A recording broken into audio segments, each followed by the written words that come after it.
Good morning students. हम लोगों ने पिछले क्लास में पढ़ा था कर्मनाशा की हार। इस कहानी की शुरुआत हम लोगों ने की थी, जिसके रचयिता हैं डॉक्टर शिव प्रसाद सिंह। तो इसमें हम लोगों ने पढ़ा था कि कर्मनाशा नदी में यदि अगर बाढ़ आ जाए तो वह किसी न किसी की बलि लेके उनको नुकसान पहुंचा के ही वह वापस अपने जगह पर जाती है। ऐसे वहाँ के लोगों का मानना था कि काला सांप अगर काट ले तो आदमी बच सकता है। हलाहल जहर पीने के बाद भी हो सकता है कि वह ना मरे, लेकिन यदि कर्मनाशा का पानी किसी को भी छू ले, किसी पौधे को भी छू ले, तो वो फिर हरा नहीं हो सकता है। तो कर्मनाशा के किनारे जो लोग बसे हुए थे वे लोग इस बात को जानते थे या वे लोग इस बात से अवगत थे, लेकिन कर्मनाशा के थोड़ी ऊंचाई पर एक नई गांव था। वहाँ के लोग को इसका कोई खौफ नहीं था। क्यों? क्योंकि कर्मनाशा का जो पानी था वो वहाँ तक नहीं पहुँच पाता था। लेकिन पिछले साल कर्मनाशा नदी का पानी वहाँ तक पहुँचा। लोगों ने पूजा पाठ कराए। एक अंधी लड़की और एक अपाहिज बुढ़िया बाढ़ की भेंट हो गई। साथ ही कितने जीव जानवर बाढ़ के भेंट हो गए। तो ये हम लोगों ने पढ़ा था। एक बाढ़ बीत गया, एक बरस बीत गया। अब फिर से कर्मनाशा नदी का पानी बढ़ गया है। तो अब इसके बाद हम लोग आगे पढ़ते हैं।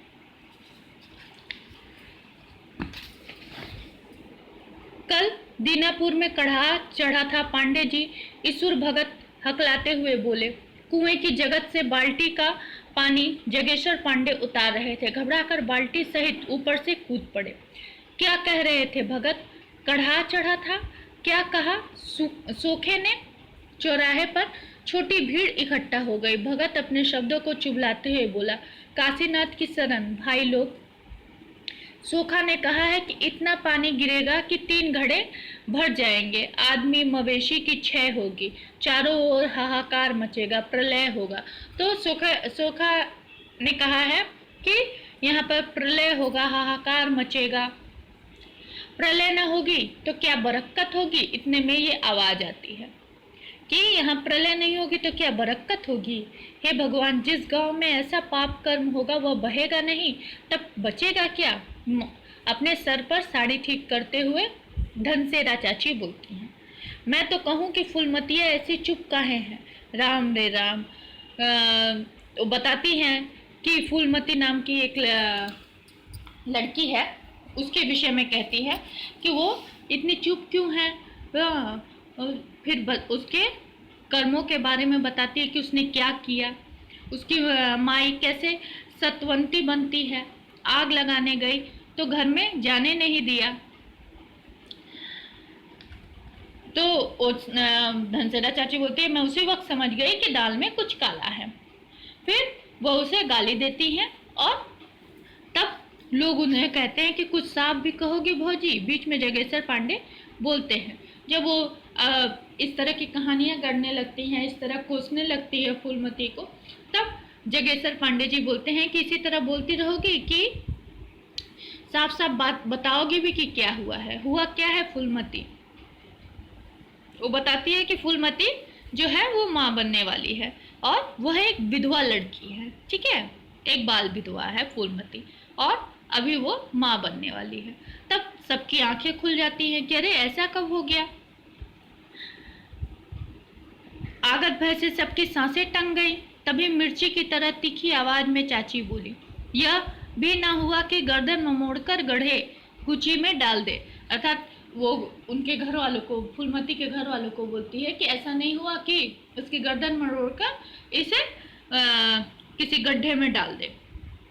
लोगों को प्रलय की सूचना देकर हवा में उड़ते हुए आंचल को बरजोरी बस में करती चाची दूसरे चौराहे की ओर बढ़ चली। अर्थात ये जो पानी बढ़ा, नदी का पानी बढ़ा, प्रलय होने वाला है। इन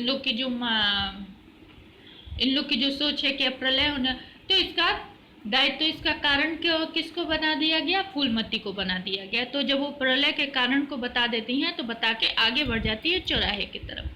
गांव का सारा आतंक, भय, पाप उनके पीछे कुत्ते की तरह दुम दबाए चले जा रहा है। लोग उनके पीछे पीछे चलना शुरू कर दिए। वो सबसे आगे चल रही है। कौन? धनसेरा चाचा। सबकी आंखों में नई ढी का भविष्य था। रक्त की तरह लाल, पानी में चूहे की तरह उप चुप करते हुए लोग चिल्ला रहे थे। मौत का ऐसा भयंकर स्वप्न भी शायद ही किसी ने देखा था। अब वो लोग नई ढी के भविष्य के बारे में सोच रहे हैं कि नई ढी का भविष्य कैसे होगा। रक्त, चारों तरफ रक्त ही रक्त होगा, कोई नहीं बचेगा। एक भयंकर सपने की तरह लोगों के आंखों के सामने ये दृश्य उभर जाता है। भैरव पांडे बैसाखी के सहारे अपनी बरखी के दरवाजे पर खड़े बाढ़ के पानी का जोर देख रहे थे। अपार जल में बहते हुए सांप बिच्छू चले आ रहे थे। मरे हुए जानवर की पीठ पर बैठा कौवा धक्के से बिछल जाता था। भीगे चूहे पानी से बहते निकलते तो चील झपट पड़ते। विचित्र दृश्य है। पांडे न जाने क्यों बुदबुदाए। वह बाढ़ का पानी बढ़ा हुआ था, नदी का पानी बढ़ा हुआ था। वो वहाँ के दृश्य को देख रहे थे कि किस तरह से सांप बिच्छू आ रहे हैं, जा रहे हैं, और अपने आप में ही बोलते हैं कि बहुत ही विचित्र दृश्य है। फिर मिट्टी की बनी पुरानी बरखी की ओर देखा। पांडे दादा देश देहाती के नामी गिरामी पंडित थे। भैरव पांडे वहाँ के नामी गिरामी लोगों में जाने जाते थे। उनका ऐसा अकबाल था कि कोई किसी को भी सताने की हिम्मत नहीं करता था। उनकी बनवाई है ये बरखी। भाग के लेख कौन टारे। 2 पुस्तों के अंदर ही सभी कुछ खो गया। मुट्ठी में बंद जुगनू हाथ के बाहर निकल गया और किसी ने जाना भी नहीं।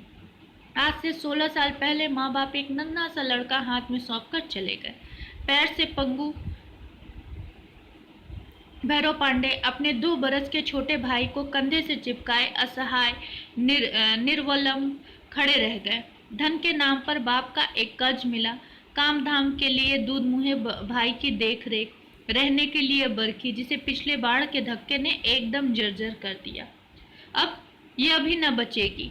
पांडे के मुंह से भवित्व फूट रहा था जिसकी भयंकरता पर उन्होंने जरा भी ख्याल करना जरूरी नहीं समझा। पांडे सोच रहे थे और पांडे जी सोच रहे थे और बता रहे थे कि अब मेरे पास यह भी न रहेगी, क्योंकि पिछले बाढ़ में ही उनकी जो बरखी थी वह जर्जर हो गई थी। तो सोचते हैं अब यह भी नहीं बचेगी। वर्षा का पानी पसीज कर हाथों से आंसू की तरह चिपक गया। सनसनाती हवा गांव के इस छोर से उस छोर तक चक्कर लगा रही थी। विधवा फूलमतिया को बेटा हुआ है बेटा। राम राम, ऐसा पाप। भैरव पांडे के कान में आवाज के स्पर्श से भयंकर पीड़ा पैदा हो गई। बैसाखी उनके शरीर के भार को संभाल न सकी और वे धम से चौखट पर बैठ गए। बाजू के धक्के से कुहनी छिल गई। चिनचिनाती हुई कुहनी का दर्द उनके रोए रोए में बन रहा था और पांडे इस पीड़ा को होठों के बीच दबाने का प्रयत्न कर रहे थे। जब वो सुनते हैं कि फूलमतिया को बेटा हुआ है तो वो वहीं बैठ जाते हैं। उनके अंदर एक पीड़ा उभरती है जिसे वो अपने होठों से दबाए रहते हैं, मतलब वो आ भी नहीं कर पा रहे हैं। जब लोग उसे राम राम पाप है का नाम दे रहे हैं तब भैरव पांडे के अंदर एक पीड़ा होती है, लेकिन वह व्यक्त नहीं कर पाते हैं। सब कुछ गया, वे बुदबुदाए। कर्मनाशा की बाढ़ उनकी इस जर्जर बरखी को हड़पने नहीं, उनके पितामह के इस अमूल्य प्रतिष्ठा को हड़पने आई है, जिसे अपने इस विपन्न अवस्था में भी पांडे ने धरती पर नहीं रखा। दुलार से पली वह प्रतिष्ठा सदा उनके कंधे पर चढ़ी रही। मैं जानता था कि यह छोकरा इस खानदान का नाश करने आया है। पांडे की आंखों में उनके छोटे भाई की तस्वीर नाच उठी। 18 वर्ष का छरहरा पानीदार कुलदीप, जिसकी आंखों में भैरव की माँ की छाया तैरती नजर आती। उसके काले काकुल को देखकर मुखिया जी कहते कि इस भैरव पांडे की दादा की लौछार पड़ी है। पांडे हो कर हंस पड़ते। जब लोग कुलदीप के बचपन में कुलदीप के बारे में कहते थे तो पांडे गदगद हो जाते थे, खुश हो जाते थे। फिर कहते हैं, जा रे कुलदीप, बरामदे में बैठकर पढ़। भैरव पांडे मन में बुदबुदाते, तेरी आंखों में 100 कुंड बालू। वो सामने वाले जब कुलदीप की बड़ाई करते थे, तारीफ करते थे, तब वह वहाँ से कुलदीप को हटा देते थे और उन लोगों को मन ही मन गाली देते थे, उन लोगों को बद्दुआएं देते थे, ताकि उनकी नज़र कुलदीप को न लगे। लड़के पर नज़र गाड़ता है, कुछ भी हुआ, इसे तो भगवान कसम तेरा गला घोट दूंगा। फिर बड़ा आया मुखिया जी, फिर जरा बढ़ के बोलते, क्या लौछार पड़ेगी मुखिया जी, दादाजी के पास तो 5 पछिया गाय थी, एक से एक 2 थन दूल्हे तो 5 सेरी बाल्टी भर जाती थी।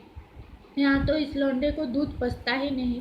फिर साल 12 महीने हमेशा मिलते कहाँ हैं हम गरीबों को। वो बताते हैं कि दादाजी किस तरह से ठाट बाट से रहते थे। ये तो ऐसे ठाट बाट से रहता भी नहीं है। एक तो गरीब, हम लोग इस तरह से रह भी नहीं सकते, और दूसरी इसे दूध पचता भी नहीं है, ये पी भी नहीं सकता है। अब वह पुराने जमाने की बात कहाँ रही पांडे जी, मुखिया कहता, और अपने संकेतों से शब्दों में मिर्च की तिताई भरकर चला जाता। काले काले काकुलों वाला नौजवान कुलदीप ऐसी उसे फूटी आंख न सुहाता, किंतु भैरव पांडे के डर से वह कुछ कह न पाता। भैरव पांडे दिन भर बरामदे में बैठकर रुई से बिनौली निकालते, तुतुमते, सूत तैयार करते और अपनी तकली नचा नचा कर जनेऊ बनाते, जजमानी चलाते, पतरा देखते, सत्यनारायण की कथा बाज देते, और इससे जो कुछ मिलता कुलदीप की पढ़ाई और उसके कपड़े लत्ते आदि में खर्च हो जाता। अर्थात वो अपनी जो भी उनकी कमाई होती थी वह कुलदीप के ऊपर ही खर्च करते थे। यह सब कुछ मर मर कर किया था इसी दिन के लिए। पांडे अब वर्तमान में आ गए। अब वो सोच रहे हैं, इतना मैंने परिश्रम किया, इतना सहा, इतना दुख सहा, कभी अपने विषय में नहीं सोचा, यह सब मैंने किस लिए किया था? आज इस दिन को देखने के लिए। पांडे की आंखों में प्यास छा गई। लड़के ने उन्हें किसी और का नहीं रखा। आज यहाँ आफत मची है, अपने पता नहीं कहाँ भाग कर छिपा है, राम जाने कैसा हो। सूखी आंखों में से 2 बूंद गिर पड़ी। अपने से तो कौर भी नहीं उठा पाता था। भूखा बैठा होगा कहीं, बैठे मरे, हम क्या करें। पांडे ने बैसाखी उठाई, बगल की चारपाई तक गए और धम से बैठ गए। दोनों हाथों में मुंह छिपा लिया और लेटे रहे। पूर्वी आकाश पर सूरज 2 लट्ठे ऊपर चढ़ाया था। काले काले बादलों की दौड़, धूप जारी थी। कभी कभी हल्की हवा के साथ बूंद बिखर जाती थी। दूर किनारों पर बाढ़ के पानी की टकराहट हवा में गूंज उठती। भैरव पांडे उसी तरह चारपाई पर लेटे आंगन की ओर देख रहे थे। बीचों बीच आंगन के तुलसी चौरा था, जो बरसात के पानी से कटकर खुरदुरा हो गया था। पुराने पौधे के नीचे कई मासूम पत्तियों वाले छोटे छोटे पौधे लहराने लगे थे। वर्षा की बूंद पुराने पौधों की सख्त पत्तियों पर टकरा कर बिखर जाती। टूटी हुई बूंद की फुहार धीरे से मौसम पौधे पर फिसल जाती। कितना आनंद मग्न थे वे मासूम पौधे। पांडे की आंखों के सामने कार्तिक की वह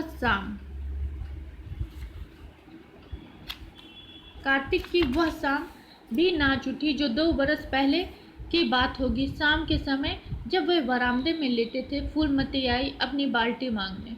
सुबह भैरव पांडे ले आए थे किसी काम से। ठीक है, अब हम लोग इसके बाद नेक्स्ट क्लास में पढ़ेंगे कि आखिर ऐसा हुआ क्यों। वो जिस कुलदीप को इतना मानते थे, उस कुलदीप के विषय में वो इस तरह की सोच क्यों रख रहे हैं कि कुलदीप इस खानदान का नाश करने के लिए पैदा हुआ था। तो इसके बाद की कहानी हम लोग नेक्स्ट क्लास में पढ़ेंगे। ठीक है, धन्यवाद।